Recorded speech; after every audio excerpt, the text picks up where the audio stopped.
এই তো বছর কয়েক আগের কথা। ভোরের আকাশ পরিষ্কার হলেই আম্মু জোর করে পাঠিয়ে দিত মক্তবে। এটা আমার প্রতিদিনের রুটিন ছিল। ফাঁকি দেওয়ার কোনো চান্সই ছিল না। শুধু শুক্রবারে ছুটি পেতাম। শুধু আমি না, আমার সমবয়সী ভাই ও বোনেরা এই 6 দিন মক্তবে যেত। অনেক মার খেতাম দুষ্টুমির কারণে। আজ প্রায় এক যুগ পরে হারিয়ে গেল সেই মক্তব শিক্ষা। আজ রাস্তাঘাটে চলতে ফিরতে দেখতে পাই অল্প বয়সী বাচ্চারা ভোর থেকেই ফোন নিয়ে রিলস দেখা শুরু করেছে। নিশ্চুপ শান্ত মন গভীর মনোযোগে কি যেন দেখেছে ওই অ্যান্ড্রয়েড ফোনে। হঠাৎ করে বাচ্চাটার মা এসে ফোনটা কেড়ে নিল। বাচ্চাটার সে কি কান্না! অতঃপর বাচ্চাটার বাবা ফোন বের করে তাকে কার্টুন দেখতে দিল। এখন সে কান্না থামালো।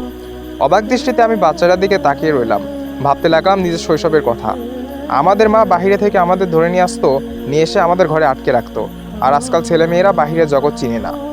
যে সময়টাতে আমরা মাঠে খেতে খামারে ক্রিকেট খেলতাম, এখন সেই সময় একদল প্রাপ্ত যুবক ফোন কাত করে কি যেন খেলে যাচ্ছে। অনেকে তো 2-1টা বিড়ির টান দেওয়াটাও শিখে ফেলেছে। আমাদের সময়ে যখন কেউ সিগারেট কিনতে দোকানে পাঠাতো, আমরা কত বাহানা করতাম। আজ সময়ের চক্রে সব কেমন যেন ওলটপালট হয়ে গেল। আমার নিজেকে আগন্তুক লাগে। মনে হয় আমি অচেনা কোনো এক দেশে এসে পড়েছি।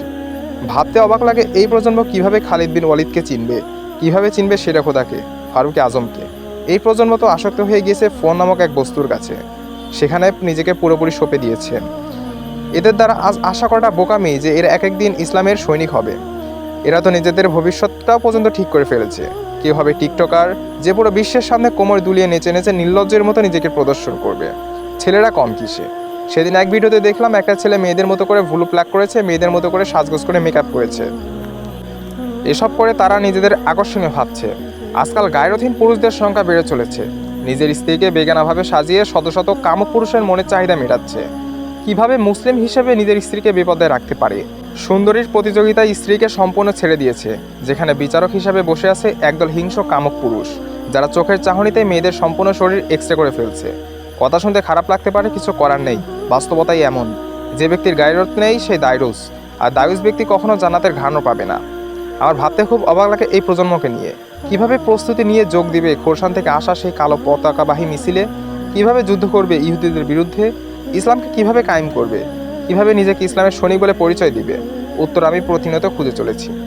এখনকার যুবকেরা মেয়েলি থাকতে পছন্দ করে, অথচ আমাদের পূর্বপুরুষরা কি এমন ছিল? ওনাদের একটা হুঙ্কারে কাফেরদের অন্তর কেঁপে উঠত। একজন একাধিক কাফেরের সঙ্গে লড়াই করত। আর আজ আমরা উল্টো কাফেরদের দাসত্ব করছি। ওরা আমাদের অ্যাপস তৈরি করে দিয়েছে, আর আমরা সেখানে গিয়ে নাচানাচি গান বাজনা করে বেড়াচ্ছি। কোথায় গেল আমাদের গায়রত? আল্লাহ তাআলাকে এই জন্য আমাদের দুনিয়ায় পাঠিয়েছেন? জাস্ট ইম্যাজিন, আল্লাহ তাআলা যখন আপনাকে জিজ্ঞাসা করবেন তোমার যৌবনকাল তুমি কিভাবে কাটিয়েছো, সেদিন কি জবাব দিবেন?